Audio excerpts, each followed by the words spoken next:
His lawyer leaned in and whispered 5 words, just 5. And Vincent's face, that smug, self-satisfied face I'd stared at across the breakfast table for 15 years, went completely white. His hands started trembling.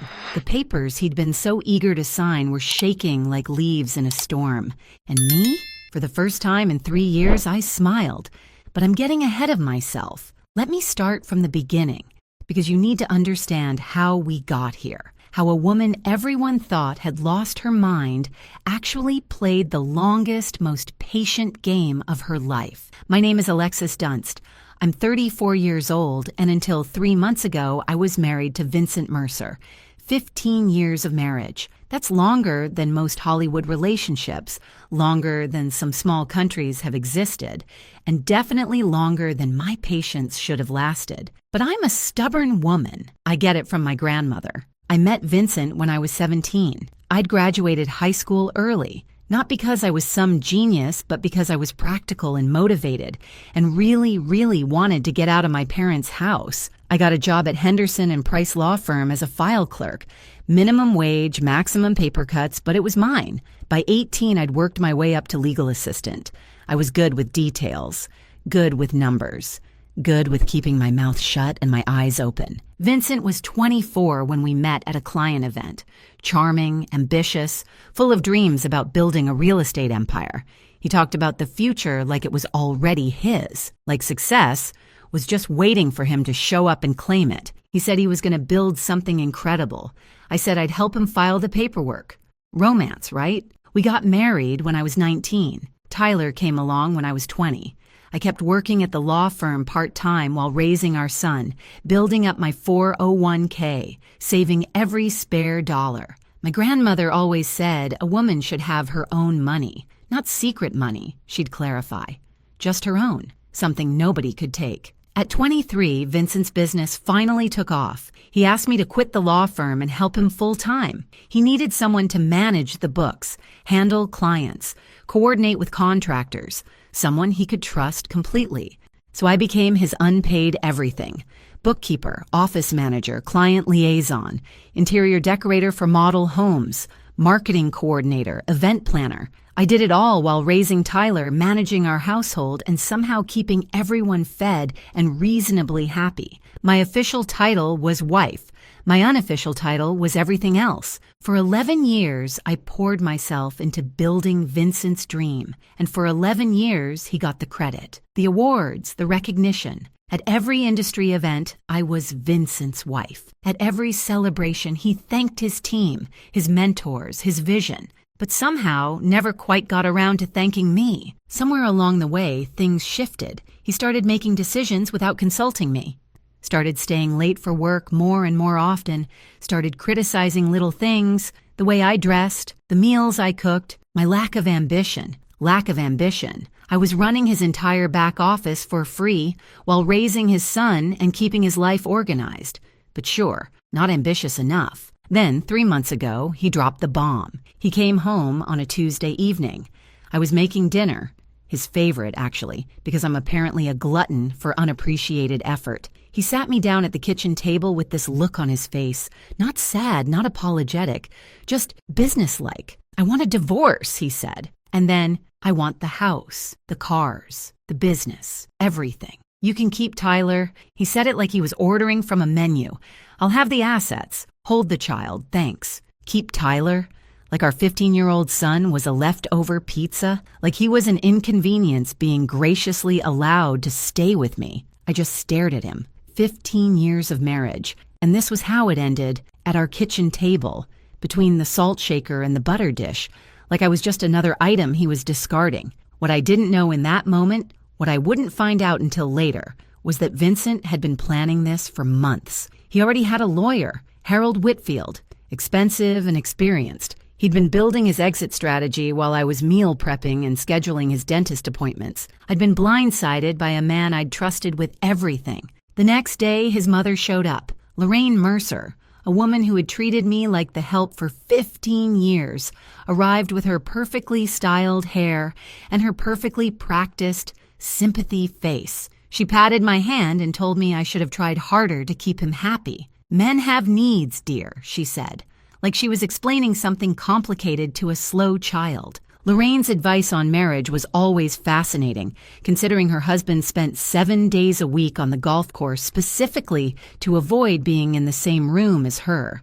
But sure, I was the problem. That first week was a blur. Vincent moved me to the guest room. He had documents drawn up, settlements proposed, timelines established. Everything was moving so fast, and I felt like I was drowning. Everyone saw a woman whose world had just collapsed, a wife being thrown away after 15 years of service, a victim who didn't see it coming. But here's the thing.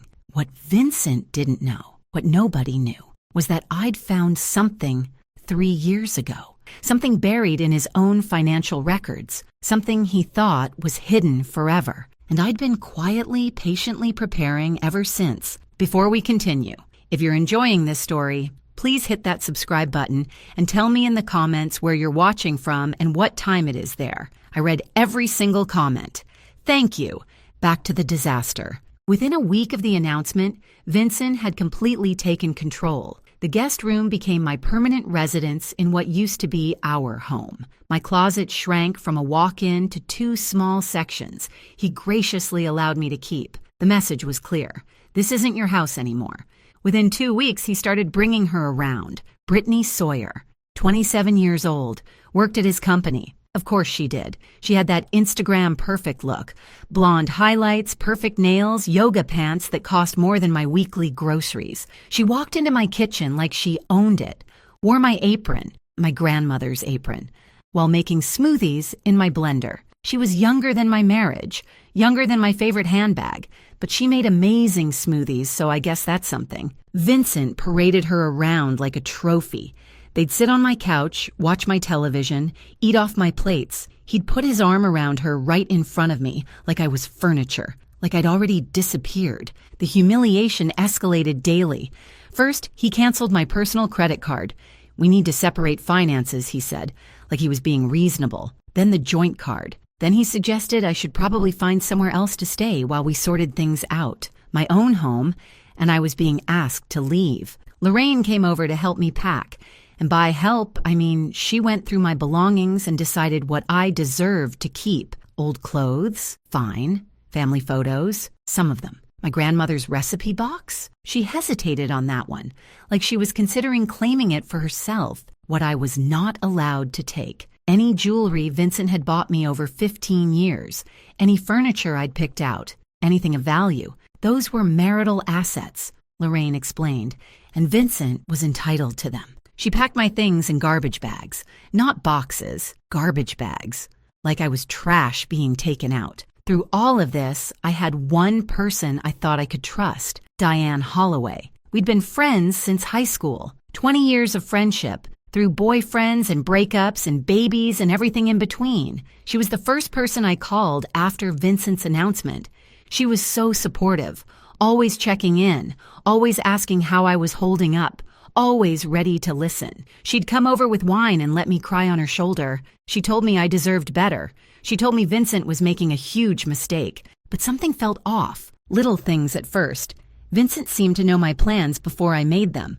When I mentioned to Diane that I was thinking about fighting for the house, Tyler came home the next day saying Dad told him it wouldn't work. When I told Diane I was looking at apartments in a specific neighborhood, Vincent made a comment about that exact area being too expensive for me. Then it clicked. Looking back, I should have seen it years ago. The way Diane always lit up when Vincent walked into the room. The way she'd compliment him just a little too much, laugh at his jokes just a little too hard. She always asked about him first whenever we talked. How's Vincent? How's the business? Is Vincent happy? She'd been carrying a torch for my husband for 15 years. And Vincent, because he collected admirers like some people collect stamps, knew exactly how to use it. He made her feel special, important, not like other women. He probably implied they'd get together after the divorce, gave her just enough hope to keep her loyal. My best friend was his spy.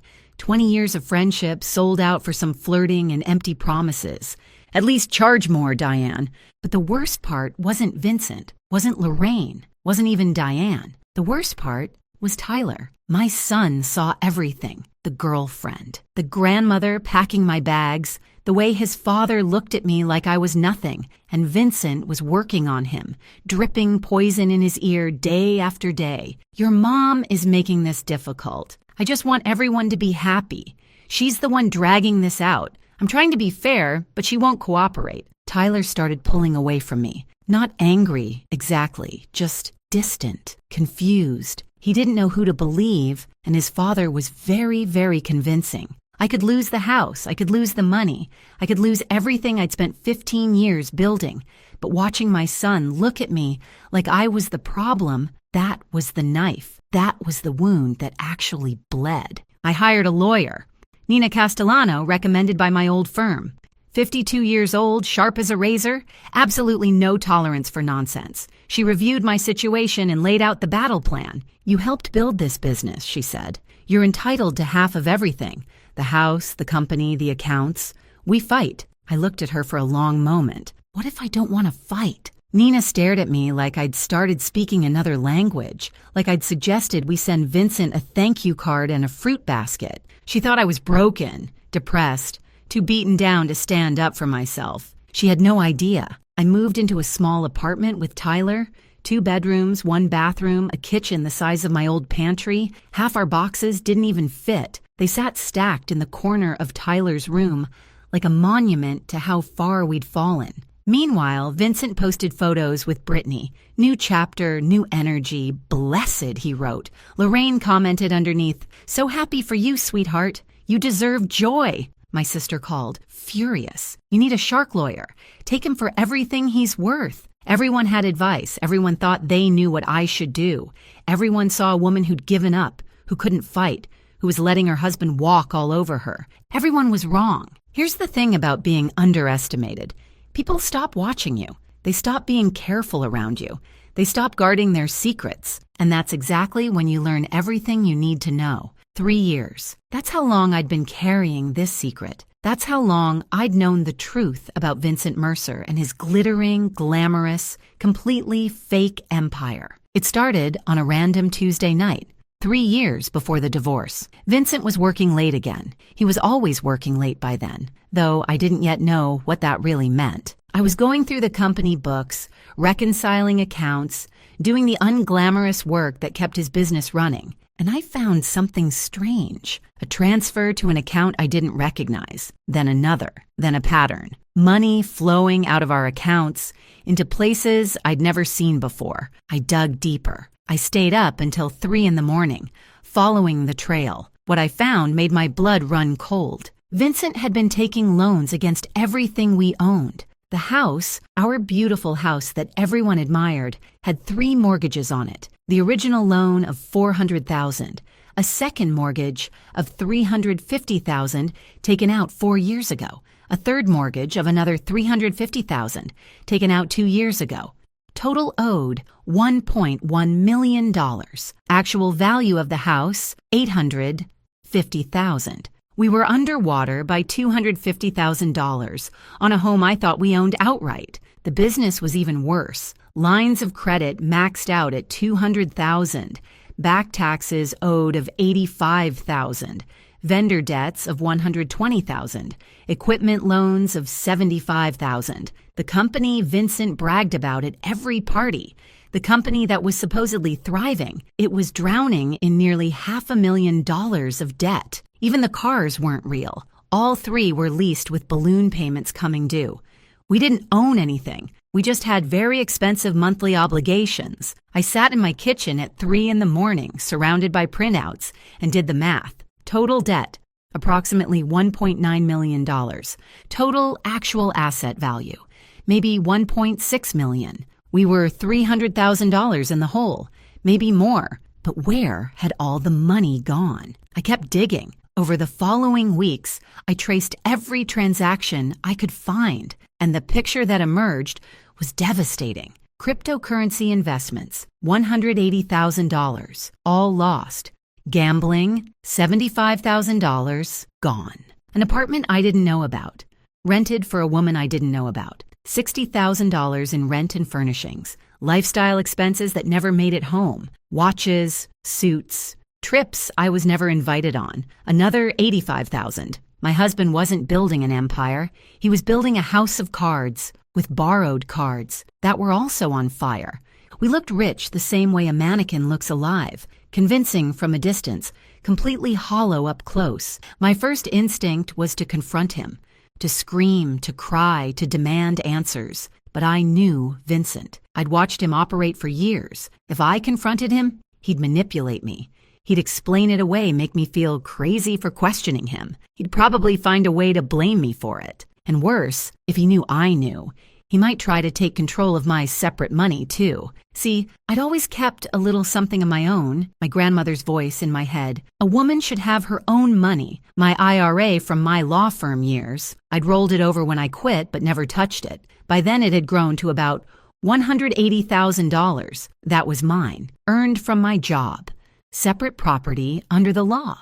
And then there was Grandma herself. She'd passed away when I was 28, and she'd left me $340,000. Her will was specific. This money is for Alexis alone. I'd kept it in a separate account for 6 years, never commingling it with Vincent's finances, never using it for household expenses. My grandmother kept her own account for 50 years. Not secret money, she'd always say, just mine. Smartest woman I ever knew. I had roughly $520,000 that was completely, legally, separately mine. So I didn't confront Vincent. Instead, I protected myself. I worked with my uncle, a retired accountant, to create an irrevocable trust for Tyler. My IRA and my inheritance went into that trust.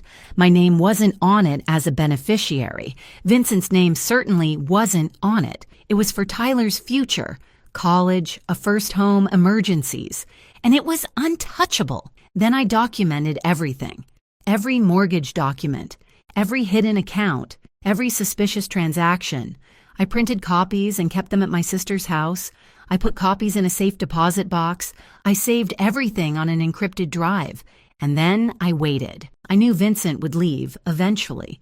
Men like him always do. They get bored, or they find someone younger, or they decide they deserve more. I just had to be ready when it happened. 3 years of waiting. 3 years of watching him dig the hole deeper.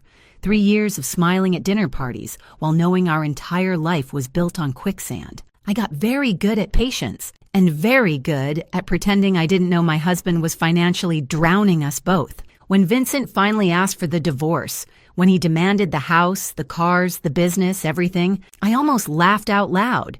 He wasn't asking for assets. He was demanding debt. He just didn't know it yet. Back in the present, I sat across from Nina Castellano and placed 3 binders on her desk. 3 years of evidence. Every mortgage document, every loan statement, every hidden account. She read in silence for almost an hour. When she finally looked up, her expression had completely transformed. "You've known about this for 3 years?" I was waiting for him to leave. I knew he would eventually. And when he demanded everything, he demanded all the debt. He just doesn't understand that yet. Nina leaned back in her chair. The pity was gone from her eyes. The concern was gone. What replaced it was something like awe. "So when you sign over the assets, I walk away clean. He gets the mortgages, the business debts, the lease obligations. All of it becomes his sole responsibility. And your inheritance, your retirement account, separate property, never commingled, legally protected, sitting safely in a trust for my son." Nina was quiet for a long moment. Then she smiled, a slow, dangerous smile. "Mrs. Dunst," she said, "I believe I owe you an apology. I thought you'd given up." I smiled back. "Everyone thinks that. That's kind of the point." Nina went from looking at me like a lost kitten to looking at me like a chess grandmaster. I prefer grandmaster, better outfit. The trap was already built, the numbers were verified, the documentation was airtight. All I had to do now was let Vincent think he was winning. And nobody does gracious loser better than a woman who's been practicing for 15 years. The next 3 months were a masterclass in acting. I became exactly what everyone expected me to be: broken, defeated, barely holding on. I showed up to mediation sessions with red eyes and trembling hands. I spoke softly, hesitantly, like a woman who'd lost all her confidence. I asked for so little that even the mediator seemed uncomfortable. "I just want enough to start over," I said during our second mediation. "I'm not trying to be difficult. I know the business is his life's work. I know the house means everything to him. I don't want to tear our family apart more than it already is. I requested a settlement of $50,000 cash, my personal belongings. Shared custody of Tyler, that was it. Vincent agreed immediately. He was probably expecting me to fight for half of everything. That's what any reasonable lawyer would demand. Instead, I was asking for crumbs. He looked at me across that mediation table with something almost like pity. Like I was a wounded animal he was graciously putting out of its misery. I deserved an Oscar for that performance, or at least a Golden Globe. I was giving the role of a lifetime, and my only audience was my lying, cheating, soon-to-be bankrupt ex-husband. With each passing week, Vincent's arrogance grew. He stopped being careful, stopped pretending to be the reasonable one. He started telling everyone who would listen that I hadn't even fought. She just gave up, he told his golf buddies. I offered her a fair settlement, and she took it without a word. Lorraine was even worse. She bragged at her book club, at her church group, at every social gathering she attended. Vincent is keeping everything. That woman didn't get a dime. I always knew she wasn't strong enough for my son. To celebrate his upcoming victory, Vincent bought himself a new watch, $15,000. I know because I saw the charge on the business account. He was still using company money for personal expenses, still digging that hole deeper. He wore it to our next mediation session, making sure I noticed. He also took Brittany to dinner at La Maison, the French restaurant where we'd celebrated our 10th anniversary. He posted photos on social media. "Life is good when you're with the right person," he wrote. The right person. He meant the person who didn't know about his debt. Yet. Meanwhile, Brittany had started redecorating my house. New furniture in the living room. New art on the walls. She even painted my kitchen. Gray. She painted it gray. I spent 3 weeks choosing that sage green. 3 weeks of paint samples and lighting tests and driving myself crazy trying to get the perfect shade. And she painted over it with builder-grade gray. Like it was nothing. Gray. Like her personality, like her future with Vincent once she found out he was broke. Very fitting, actually. Diane kept calling, fishing for information under the guise of friendship. I played along perfectly. "How are you holding up?" she'd ask, her voice dripping with fake concern. "I just want it to be over," I'd tell her, making my voice crack slightly. "I can't fight anymore, I don't have the energy." Within hours, Vincent would know. I could practically see him relaxing, letting his guard down even further. Diane thought she was playing me. She was actually just being a messenger service, not a very expensive one either. But while the adults were playing their games, Tyler was watching, and my son, my smart, observant, wonderful son, was starting to notice things that didn't add up. He noticed his dad's new $15,000 watch, but heard Vincent tell him they couldn't afford the school trip to Washington, D.C. He noticed Brittany's shopping bags piling up in the foyer, but heard Vincent complain about money being tight. He noticed the disconnect between the lifestyle his father was projecting and the excuses he kept making. One evening, Tyler came to my tiny apartment and sat down at my secondhand kitchen table. He looked at me with those serious eyes, so much like his father's, but with something Vincent had lost long ago. Honesty. "Mom," he said quietly, "is Dad actually rich?" I looked at my son for a long moment. "What do you think?" He was quiet, processing. "I think something's not right. I think he's pretending." I reached across the table and squeezed his hand. "Trust me, just wait a little longer." My 15-year-old figured out something was wrong before 2 lawyers and a certified accountant did. I should bill his college fund for consulting fees. Behind the scenes, Nina was preparing our legal strategy with surgical precision. The main divorce agreement stated clearly that I was relinquishing all claims to marital property. The house, the business, the vehicles, everything would go to Vincent. In exchange, I would receive my modest cash settlement and walk away. But attached to that agreement was an addendum, a detailed liability disclosure statement.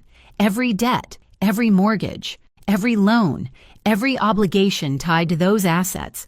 When Vincent signed for all assets, he would be legally assuming all liabilities. The mortgages would become his sole responsibility. The business debts would transfer entirely to him. The lease obligations on the cars would be his problem alone. It was all there in black and white. Legal, proper, devastating. Legal documents are like poetry, Nina told me. Boring, expensive poetry that can ruin someone's life. My favorite kind. 2 weeks before the final hearing, Harold Whitfield, Vincent's lawyer, called Nina with concerns. My client is assuming significant assets, Harold said carefully. I'd like to request a full financial audit before we finalize, just to verify everything. Nina kept her voice neutral. Of course. We'll provide whatever documentation you need, but when Harold brought this to Vincent, my soon-to-be ex-husband shut it down immediately. No audits, Vincent told him. I built that company. I know exactly what it's worth. I'm not paying for some accountant to tell me what I already know. Harold pushed back. I strongly recommend we verify the asset values before you sign. This is a significant no. Vincent cut him off. Brittany wants this done. I want this done. No more delays. Harold had been practicing law for over 30 years. He knew when a client was about to make a mistake. He also knew he couldn't force someone to take his advice. He presented Vincent with a waiver, a document acknowledging that Harold had recommended an independent financial review and that Vincent was declining against counsel's advice. Vincent signed it without reading it, just like he'd sign everything else without reading it. Never underestimate the power of an impatient girlfriend to make a man skip the fine print. Brittany was worth millions to me, in legal strategy anyway. The night before the hearing, Vincent sent me a text message. Thank you for not making this ugly. I stared at that message for a long time. 15 years of marriage, 15 years of building his business, raising his son, managing his life. And he was thanking me for not making things difficult for him while he threw me away. I typed back, I just want what's best for Tyler. What was best for Tyler? His trust fund, his future secured, and a father who was about to learn the most expensive lesson of his life. Nina called me that evening. Thursday at 9 a.m. Final hearing. Judge Patricia Holden. Are you ready? I looked around my small apartment.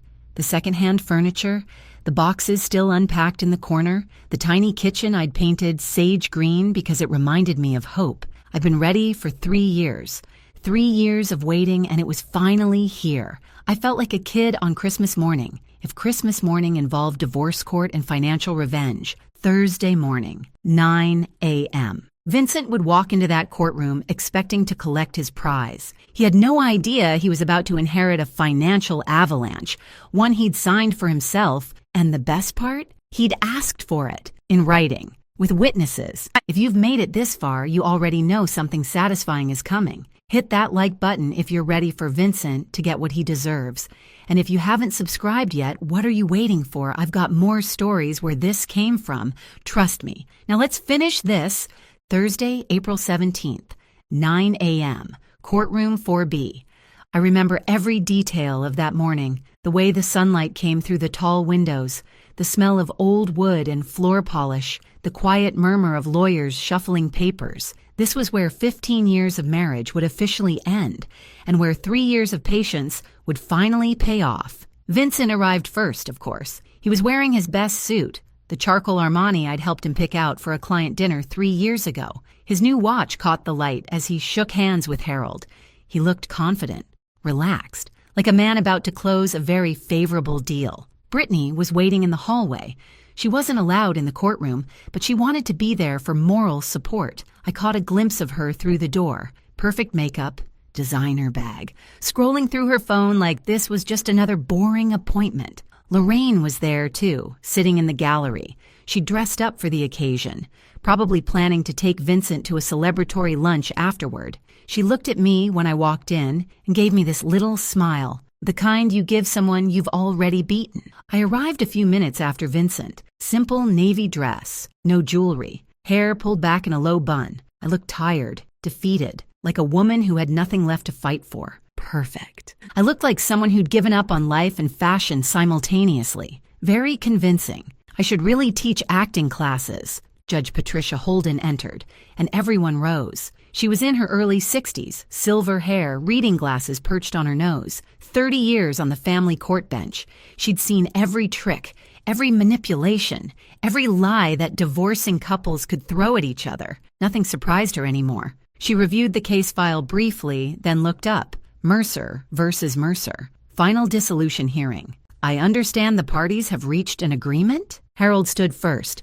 Yes, Your Honor. My client, Vincent Mercer, is assuming all marital assets, including the family residence, the real estate development business, and all associated vehicles. In exchange, Mrs. Dunst receives a cash settlement of $50,000. Nina rose beside me. That's correct, Your Honor. My client agrees to relinquish all claims to these assets and accepts the proposed settlement terms. Judge Holden's eyes moved to me. She studied my face for a moment, looking for signs of coercion, I imagine, signs that I was being pressured into a bad deal. Mrs. Dunst, she said, I need to confirm that you understand what you're agreeing to today. You're giving up your claim to substantial property, the family home, the business you helped build.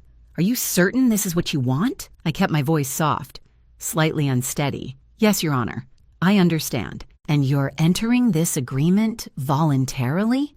No one is pressuring you? No, Your Honor. I looked down at my hands, then back up at her. I just want my husband to have everything he asked for. I want this to be over. The judge studied me for another long moment. I could practically see her internal debate, whether to push harder, whether to order a continuance, whether to protect me from what looked like a terrible decision. But I was represented by counsel. I was answering clearly. I was an adult woman making my own choice. Very well, she said finally.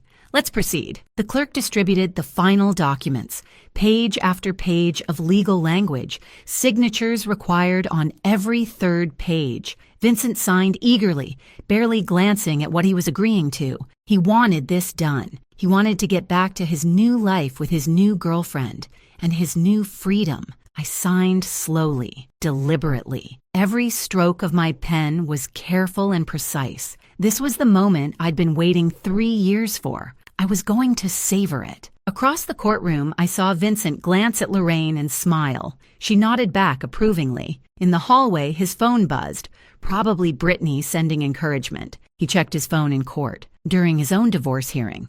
That's the kind of man he was. Meanwhile, Harold Whitfield was doing what good lawyers do, reviewing the complete document package one final time.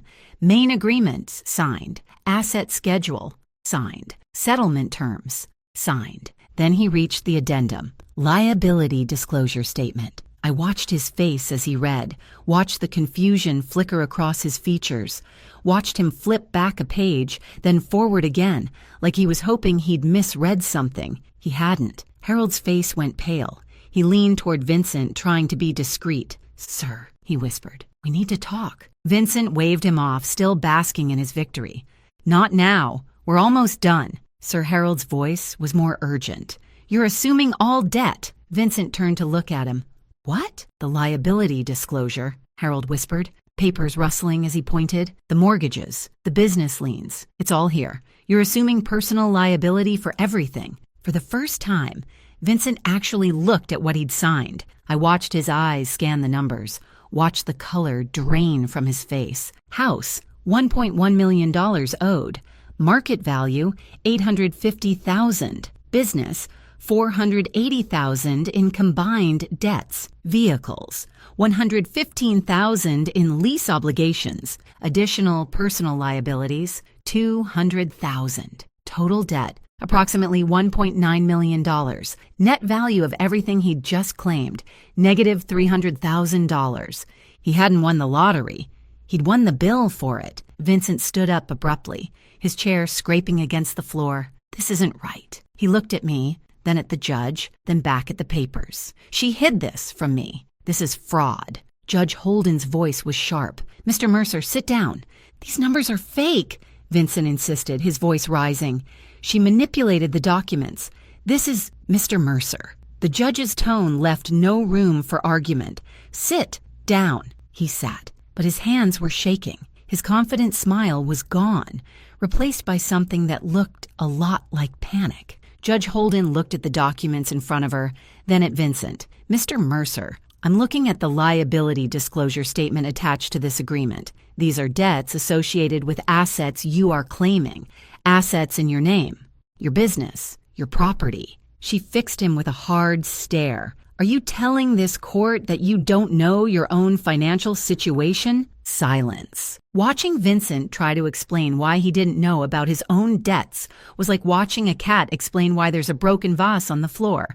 Fascinating and completely unconvincing. Harold cleared his throat. Your Honor, I should note that I advised my client to conduct an independent financial review prior to this hearing. He declined. I have documentation. He produced the waiver, the one Vincent had signed without reading, the one that said, in clear legal language, that Harold had recommended a full audit, and Vincent had refused.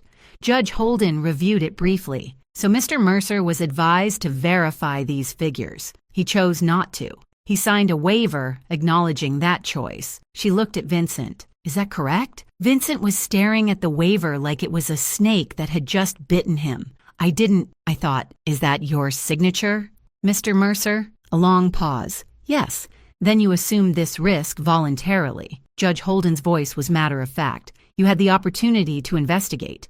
You chose not to. The agreement stands. Vincent turned to me, desperation breaking through his composure. You knew. His voice cracked. You knew about all of this. I met his eyes calmly. I was your bookkeeper for 11 years, Vincent. I knew about everything. His face cycled through emotions faster than I could count. Confusion, rage, betrayal, fear, and finally, the one I'd been waiting for, realization, the understanding that he'd done this to himself. I want to withdraw the agreement, Vincent said, turning back to the judge. I didn't understand what I was signing. This isn't fair. Judge Holden shook her head. Mr. Mercer, you signed documents before this court stating you understood and agreed to all terms. You were represented by competent counsel. You declined additional review. Your wife did not hide anything. These are your debts, your mortgages, your obligations. She paused. The agreement is final. The gavel came down. Mrs. Dunst, you have your settlement. Mr. Mercer, you have the assets as agreed, along with all associated liabilities. This marriage is dissolved. I stood, smoothed my dress, picked up my purse. Then I looked at Vincent one last time. He was slumped in his chair, papers scattered in front of him, his whole world collapsing around him. You said you wanted everything except Tyler, I said quietly. I gave you exactly what you asked for. I walked out of that courtroom without looking back. In the hallway, I could hear Vincent's voice rising, yelling at Harold, demanding to know how this happened, threatening lawsuits. Harold's calm responses. I told you to get an audit. I have it in writing. You refused. Through the glass doors, I saw Brittany's face change as she listened, saw her look at Vincent, really look at him, and see something other than the successful businessman she'd thought she was getting. She was gone before I reached the elevator, moving fast, heels clicking on the marble floor, not looking back. Brittany's exit was faster than her entrance into my marriage. At least she was consistent. I stepped outside into the April sunshine. The sky was blue.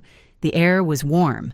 Somewhere behind me, my ex-husband was screaming at his lawyer about fairness and fraud and how none of this was his fault. Ahead of me was a new life, smaller than before, simpler, but completely, entirely mine. The collapse happened faster than I expected. Within 2 weeks, Brittany had moved out of the house, packed her things in the middle of the night, left a note that said, "This isn't what I signed up for." The gray kitchen sat empty. Within a month, Vincent tried to sell the house. But when you owe more than something is worth, there are no buyers.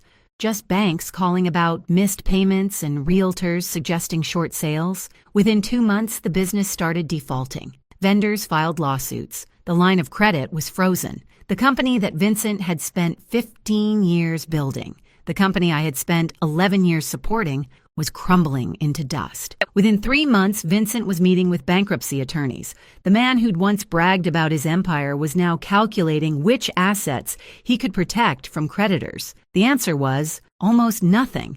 Lorraine's perfect son was calling family members asking for loans, showing up at relatives' houses with excuses and explanations. Nobody knew about the debt. Alexis must have hidden it somehow. I was tricked. But the documents told a different story. The mortgages were in his name. The loans were in his name. The gambling debts, the crypto losses, the secret apartment, all his choices, all his signatures. I heard that Lorraine's Christmas newsletter that year was very short. Vincent is exploring new opportunities. Yes, opportunities in debt restructuring.